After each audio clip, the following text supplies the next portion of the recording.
Assalamualaikum warahmatullahi wabarakatuh. Nama saya Muhammad Hafizuddin bin Majalil. Nombor metrik A196-930. Sekarang saya menyambung pelajaran di UKM Bangi, kos Syariah Islamiah. InsyaAllah hari ini saya ingin berkongsi mengenai pembentangan yang tugasan saya, iaitu hak pembelaan terhadap kaum wanita selepas diceraikan. Baik, sebelum saya pergi lebih jauh, saya ingin berkongsi sedikit, iaitu Islam ini adalah agama yang adil, iaitu memberi kesamaan baik di antara lelaki ataupun wanita. Jadi hak penceraian wanita ini diberikan keadilan, iaitu supaya bertujuan wanita ini di dalam Islam untuk menunjukkan tiada penindasan terhadap wanita ataupun mana-mana kaum, tak kiralah yang lemah ke, yang sederhana ke dan bagaimana. Jadi dengan pembelaan terhadap wanita ini membezakan di antara Islam dengan agama lain.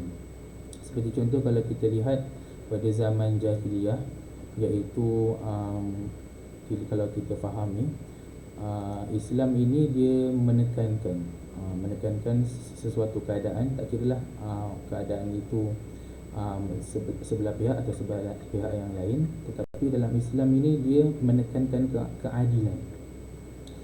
Kalau kita lihat sebelum kedatangan Islam pada zaman jahiliyah, di mana wanita banyak ditindas, disiksa dan sebagainya lah, yang disakiti, yang kita baca dan fahami mengikut sejarah Islam. Tapi dengan adanya Islam, kedatangan Nabi SAW, maka wanita ini dibela dan dijaga hak-haknya supaya memberi keadilan dan kesamaan di antara sesama manusia dan sesama makhluk.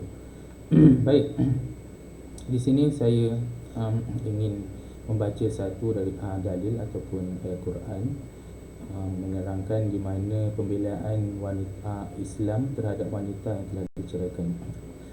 A'udzu billahi minasyaitonir rajim. Bismillahirrahmanirrahim. أسكنوهن من حيث سكنتم من وجدكم ولا تضاروهن لتضيقوا عليهن وإن كن أولات حمل فأنفقوا عليهن حتى يضعن حملهن فإن أرضعن لكم فآتوهن أجورهن وأتمروا بينكم بمعروف وإن تعاسرتم فسترجع له أخرى. Sadaqallahul Azim. Maksudnya, tempatkanlah mereka para isteri di mana kamu bertempat tinggal menurut kemampuanmu, dan janganlah kamu memisahkan mereka untuk menyempitkan mereka. Dan jika mereka isteri-isteri yang sudah ditalak itu sedang hamil, maka berikanlah kepada mereka nafkahnya hingga mereka bersalin. Kemudian jika mereka menyusu anak-anakmu untukmu, maka berikanlah kepada mereka upahnya, dan musyawarahkanlah antara kamu segala sesuatu yang baik. Dan jika kamu memiliki kesulitan, maka perempuan lain boleh menyusukan anak itu untuknya. Baik, surah At-Talaq ayat 6. Baik, dalam ayat ini menceritakan di mana hak ataupun tuntutan terhadap wanita selepas diceraikan oleh suaminya. Baik, sebelum saya menjelaskan tentang ayat ni, saya ingin memberi sedikit maklumat, iaitu ada beberapa perkara ataupun hak terhadap wanita selepas diceraikan yang boleh dituntut kepada suami adalah di atas suami itu sendiri yang menceraikan isterinya. Akan tetapi berbeza dengan keadaan bercerai disebabkan wanita nusyuz ataupun disebabkan kematian suami. Baik, di sini saya ingin berkongsikan bagaimana wanita diceraikan oleh suaminya. Jadi ada beberapa haklah tuntutan yang boleh dibuat kepada suaminya. Baik, berdasarkan ayat yang saya bacakan tadi, iaitu ada beberapa keadaan yang boleh dituntut kepada suami oleh wanita yang telah diceraikan, iaitu pertama, tempat tinggal. Baik, tempat tinggal iaitu si suami hendaklah menyediakan tempat tinggal ataupun rumah lah, seperti contoh yang mengikut kemampuan si suami, supaya si isteri dapat berteduh dan berlindunglah daripada suami setelah diceraikan. Baik, sekiranya si isteri yang diceraikan itu ada anak dan anak itu dalam sisuan, jadi si suami hendaklah membayar upah sisuan sebagai satu hak tuntutan isteri kepada suami kerana menyusukan anaknya dalam tempoh dia diceraikan oleh suami ini. Baik. Di sini saya ingin menekankan beberapa perkara berkaitan tuntutan suami terhadap isterinya selepas diceraikan. Baik, ada 5 perkara, iaitu pertama, tuntutan ataupun hak isteri terhadap suami, iaitu yang pertama, tuntutan mut'ah ataupun sagu hati daripada suami kepada isteri setelah diceraikan. Baik, mut'ah ialah sejumlah harta di mana suami wajib memberi kepada bekas isterinya yang pernah disetubuhi jika perceraian itu bukan berpunca dari isteri dan bukan kematian suami.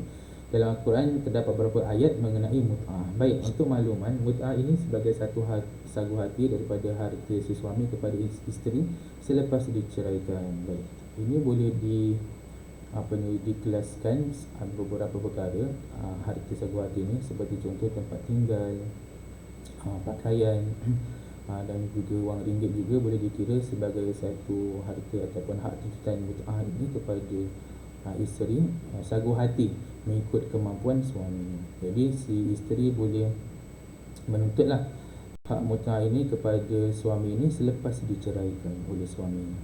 Baik, jadi untuk makluman, si isteri yang menuntut hak ini juga perlu fahamlah keadaan suami. Sekiranya si suami hanya mampu memberikan pakaian yang selesa dipakai dan bukan pakaian yang mewah, jadi cukup sekadar si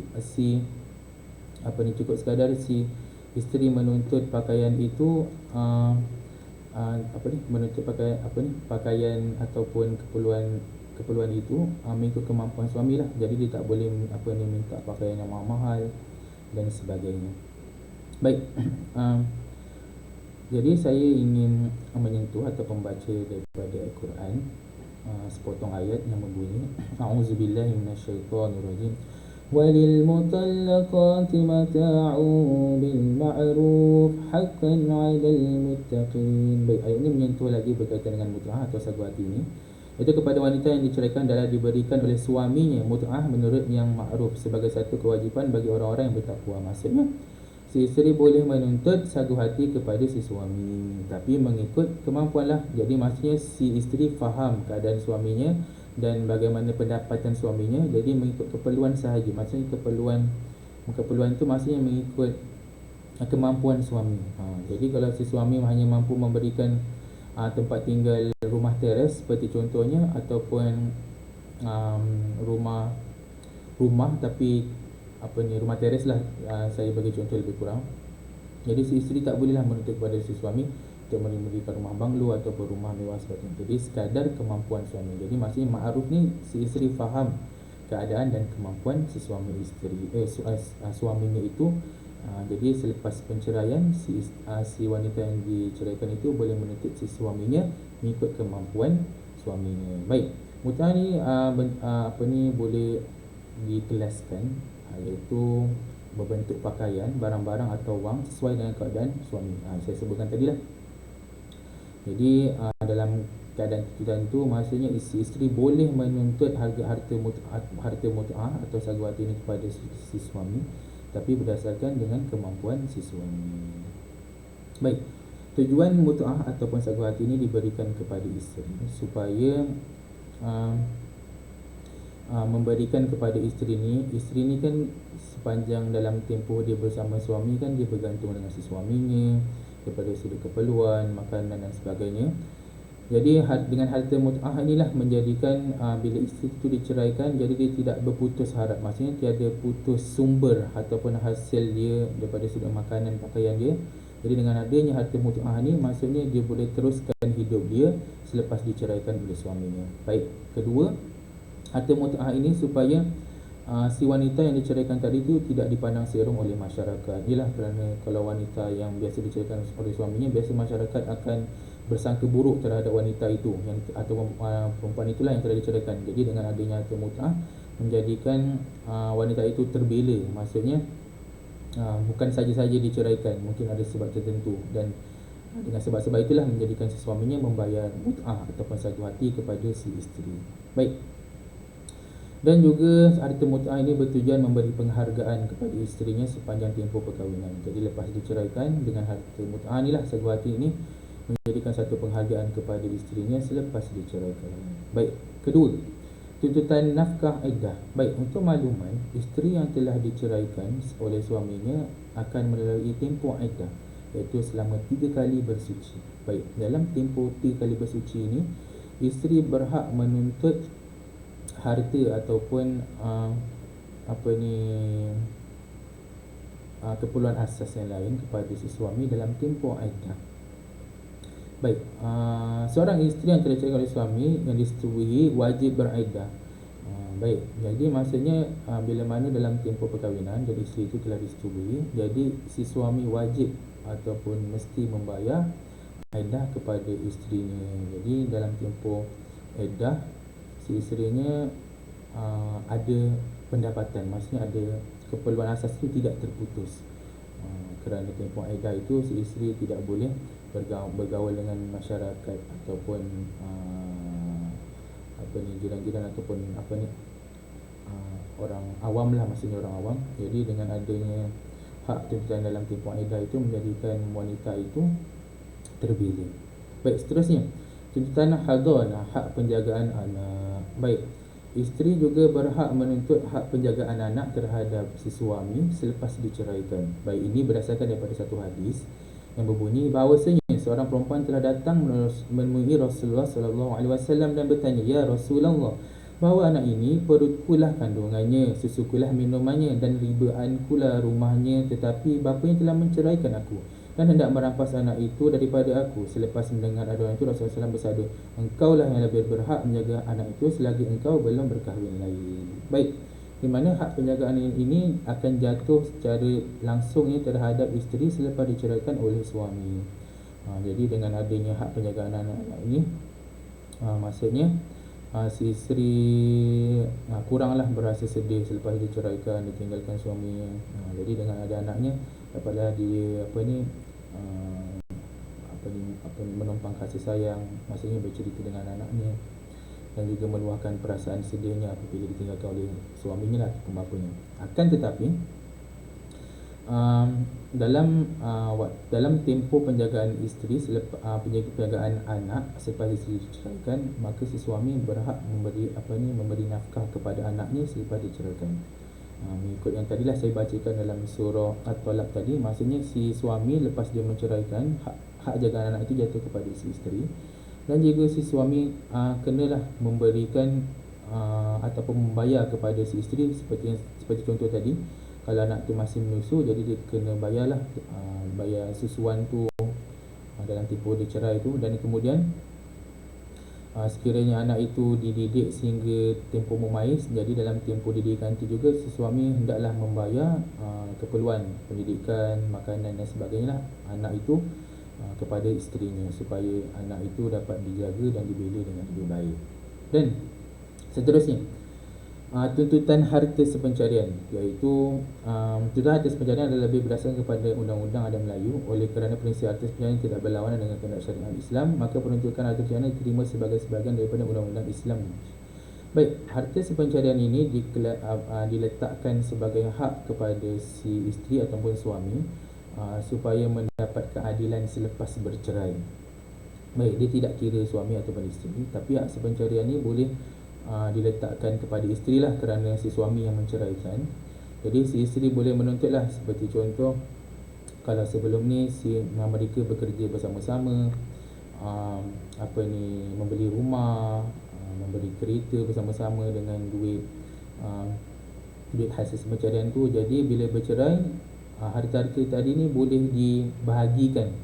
Seperti contoh kalau rumah harganya 300,000, lepas bercerai si suami dapat separuh dan si isteri pun dapat separuh.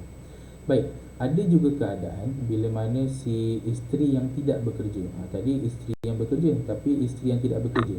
Baik, isteri yang tidak bekerja juga boleh menuntut hak sepencarian kepada si suami. kerana si isteri yang tidak bekerja ini dia telah mengeluarkan peluh, mengeluarkan tenaganya untuk mencukupkan suami.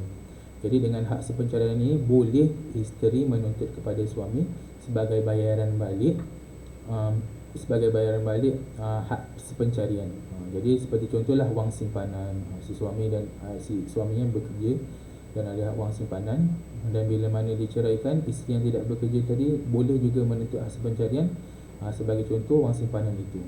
Jadi boleh dibagi-bagikan lah, boleh dibahagikan dengan adil dengan wang simpanan itu kepada isteri seperti contoh untuk harta sepencarian. Dan yang terakhir, tunggakan hutang. Tunggakan hutang ni iaitu seorang isteri boleh membuat tuntutan hutang ke atas bekas suaminya jika dapati suaminya itu membayar mas kahwin, tidak memberi saraan hidup ketika dalam tempoh perkahwinan, tunggakan nafkah, anak dan sebagainya. Baik, tunggakan hutang ni diletakkan seperti contoh mas kahwin. Contohlah, waktu perkahwinan dulu si suami berhutang mas kahwin kepada isteri. Jadi bila diceraikan, dia boleh menuntut hutang itu kepada si suami. Dan juga hak tuntutan hutang ini, isteri wanita yang diceraikan ini kepada si suaminya boleh dituntut sebagai contoh hak penjagaan anak, iaitu bila mana waktu sepanjang tempoh perkahwinan si suami dan isteri bekerja, akan tetapi si isteri yang banyak memberikan nafkah ataupun penjagaan anak ini, jadi itu pun boleh dikira sebagai tunggakan nafkah anak suami terhadap anaknya. Jadi boleh dituntut sebagai satu hutang kepada si suami kerana gagal sepanjang tempoh perkahwinan untuk memberikan nafkah kepada anaknya. Dan contoh lain ataupun perkara lain iaitu saraan hidup juga boleh diletakkan sebagai satu tunggakan hutang.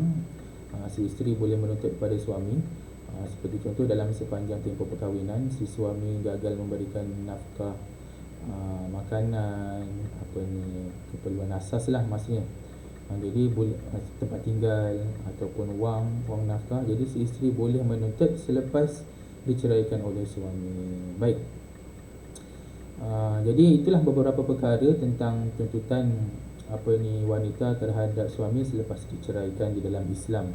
Baik, kesimpulannya, perkara ini ataupun tuntutan ini bertujuan memberi keadilan kepada bukan sahaja wanita, malah kepada lelaki. Lagi-lagi kepada wanita, kerana sedia maklum wanita ini adalah satu kaum yang lemah, bawah sikit daripada lelaki. Dan bila mana jika pembelaan ataupun hak ini tidak disuarakan ataupun tidak dikuatkuasakan, jadi si isteri akan senang-senang meninggalkan isteri tanpa memberi perkara-perkara ataupun hak yang sepatutnya kepada isteri ini. Jadi isteri itu akan lebih ditindaslah dan disakiti oleh suami. Jadi dengan hak-hak penjagaan dengan hak-hak tuntutan tadi, maka isteri akan terbela. Dan juga tujuan di dalam Islam, hak pembelaan hak pembelaan terhadap wanita yang diceraikan ini bertujuan untuk memberi penghargaan ataupun memberi kepada kaum wanita ini supaya mereka ada harapan untuk hidup terus. Ialah sebelum ni dia bergantung kepada suaminya, jadi lepas diceraikan dia putus harapan. Jadi dengan adanya hak dan tuntutan tadi yang saya sebutkan, jadi isteri ni ada kebergantungan dan juga untuk meneruskan hidup tu dia lebih bersemangat lah walaupun selepas diceraikan pada isteri ni. Baik, itu saja perkongsian daripada saya mengenai pembelaan wanita terhadap wanita, pembelaan Islam terhadap wanita yang telah diceraikan. Jadi sebarang kekurangan daripada saya mohon maaf. Dan sekadar itulah perkongsian daripada saya. Assalamualaikum warahmatullahi wabarakatuh.